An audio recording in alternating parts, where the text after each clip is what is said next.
Everybody, thanks for watching, and just a quick reminder that the next 4 books in the biblical series is now available. Joshua, Judges, Ruth, and First Samuel is now available. Definitely check those out. But this is basically what they would call the histories of the Bible. So we just got out of the 5 books of Moses, which is the law. The next 17 books will be considered the history. So of course we got to get into this and to really get people to understand, the history.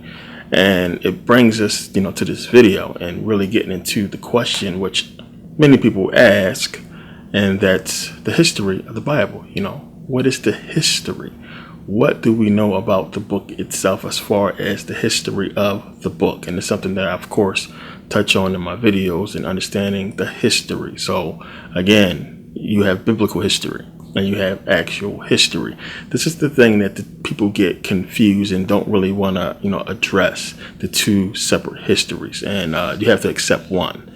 And that's the thing. Biblical history tells us that, we get the books, the Torah from Moses, and then we understand, what happens later with the Council of Nicaea and the New Testament, and how the Bible describes how the New Testament comes into play, and we have the prophets and what have you. We also look at the fact that you have the Catholic Church bring about a lot of manuscripts and biblical books from the Codex and Latin Vulgate, what have you, and you follow the history on to the to England and the creation of the English Bible.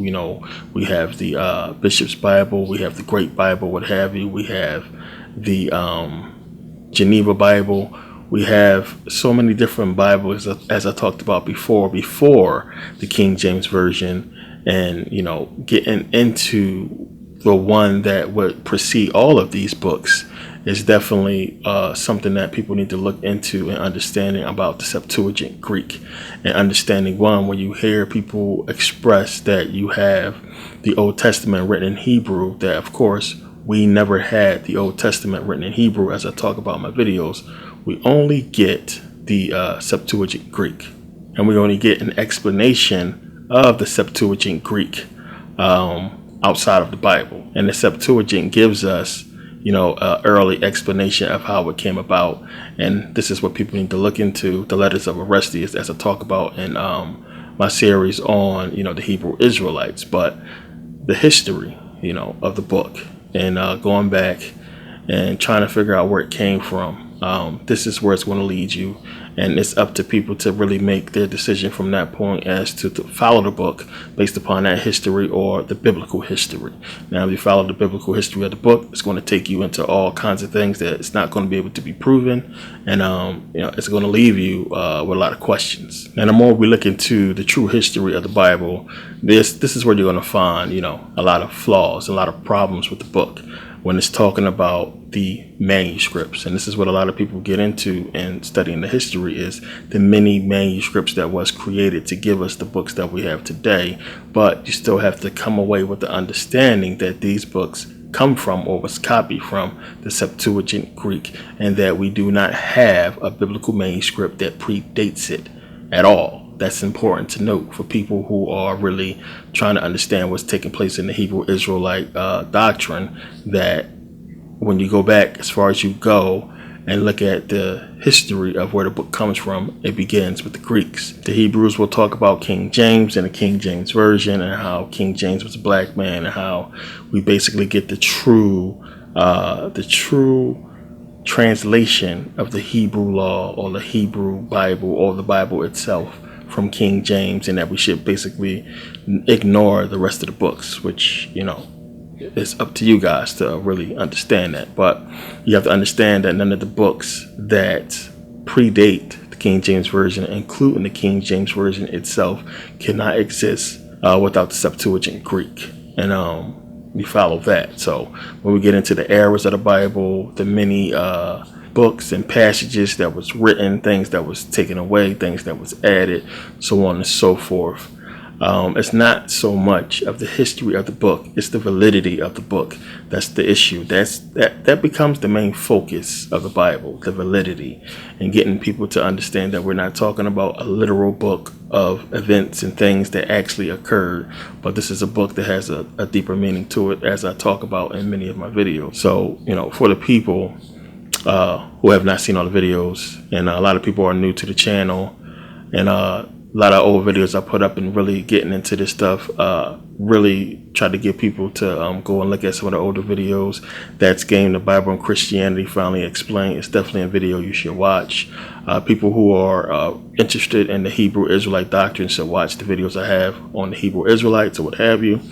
And I'll be getting a lot of new people to the channel, and I appreciate you guys subscribing and really supporting the channel and everything. But definitely you want to go and look at some of the older videos that has answers to a lot of the questions on the Bible and Islam. At this point now, after you have after I've been through so many different people and different religions and talking to so many people, I'm not willing too much more to put out my opinion on what people should do as far as the Bible. And it's up to people to read it and to really for themselves figure out what they want to do. You want to accept truth, you want to accept fact and proof or what have you, or you want to trust blind faith. And it's weird that you have so many people coming to YouTube that's supposed to be in faith in their religion, but they're on YouTube, they're on social media, they're all over the internet trying to validate something that they supposed to have faith in. Faith is you walking with faith, you walking without knowledge or understanding, you having a firm belief that what you believe is true is true.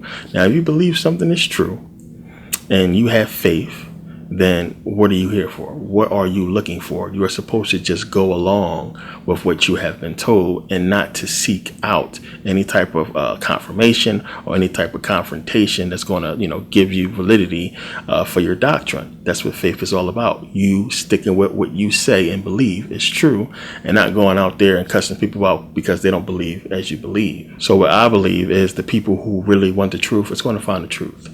The people who want to play games going to play games. It's just that simple. So, the questions I get about people wanting to know the history of the book, it's going to be up to you to accept that history or to just accept what the Bible is saying, plain and simple. So if you want to believe how the book came about and, the way that it has been described to us in church, it's up to you to accept that.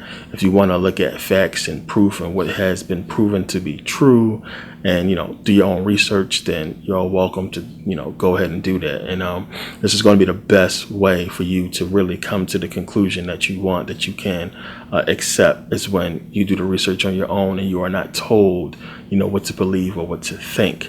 So I can give you the background and history of the book, and it's not going to sway you if you don't really understand it. If you really don't do the research on your own and really look at what it's talking about. As I said, I have the videos out there that's on YouTube, so you can take a look and really understand where this book is coming from and everything that it entails, even when it comes to the Torah, the Quran, or what have you, what all this stuff is actually stemming from. So it's up to people to accept it and to really believe what they want to believe, because it's not going to do you any good to just have people tell you what you want to hear or frustrate you with answers or frustrate you with even more questions.